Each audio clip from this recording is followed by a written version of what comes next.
5 seconds. Start.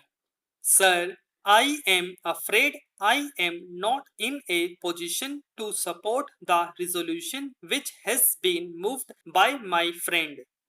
I am not opposing this resolution because I am unmindful of the large number of abuses that exist in the corporate sector, or I am less enthusiastic myself in seeing that these abuses should be removed as early as possible.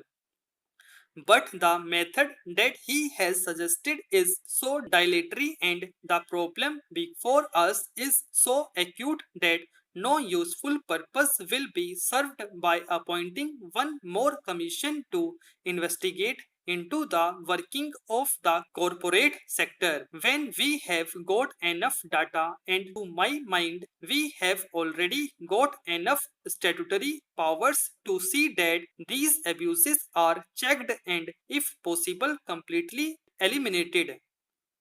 I do not see what this commission can do, whether it can throw more light on the malpractices that are rampant in the corporate sector. We all know that any commission that deals with the particular problems of a particular industrial concern gives ample evidence of the fact that malpractices exist in the corporate sector and the government is aware of it. I was one of the members of the Joint Select Committee on the Company Law Amendment Bill 1998, which ultimately became the Company Law Amendment Act 2000. And in that committee also enough evidence was brought forward to show that malpractices existed in the corporate sector and certain salutary amendments in the company law were made. In spite of these amendments and in spite of the original Companies Act, we do find that abuses still persist, and the question before us is how to deal with the abuses rather than investigate further into the nature of the abuses and the extent of the abuses. To my mind, the real remedy for us is not that of appointing commissions and committees and thereby postpone the solution of an urgent problem, but to deal with the problem here and now with the agency which is at our disposal. This agency is the Department of Company Law Administration, which is working under the Ministry of Commerce and Industry of the Government of India. This agency has again and again, year after year, in its reports complained that they have not got enough personnel to deal with the large responsibilities that have been placed on them. It is this lacuna in our administrative machinery, it is this weakness in the agency which is called upon to see that the company law becomes a fit instrument for checking and eliminating the defects in the working of the corporate sector, which is mainly responsible for the persistence of abuses.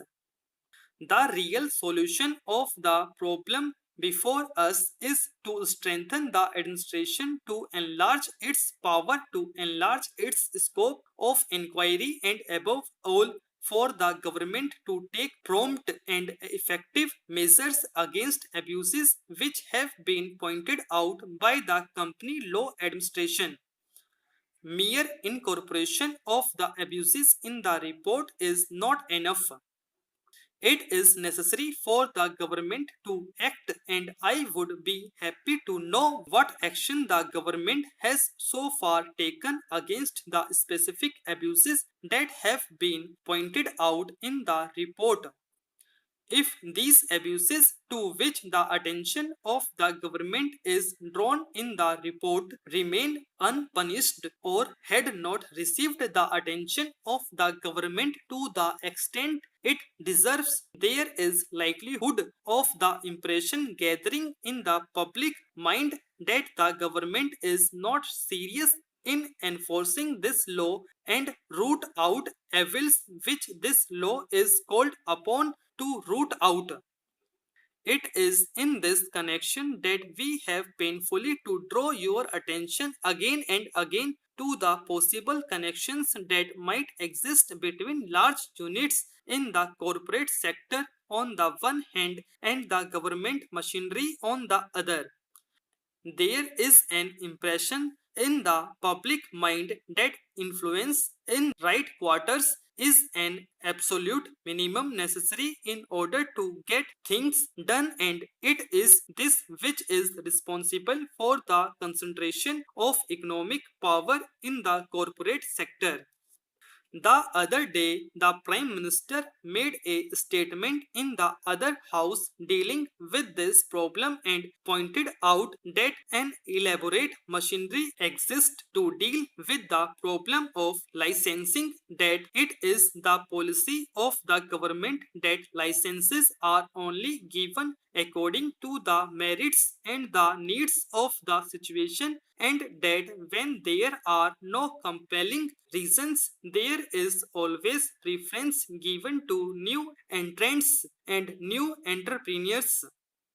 Though the company law exists, though it incorporates certain very salutary provisions, though an enforcement machinery exists, and though the machinery has tried its level best, I must say, to administer the law as it is, because of administrative difficulties, because of political considerations to which the government has not given its full attention. The purpose for which the act was passed by parliament and the money is voted by parliament is not fulfilled. Stop.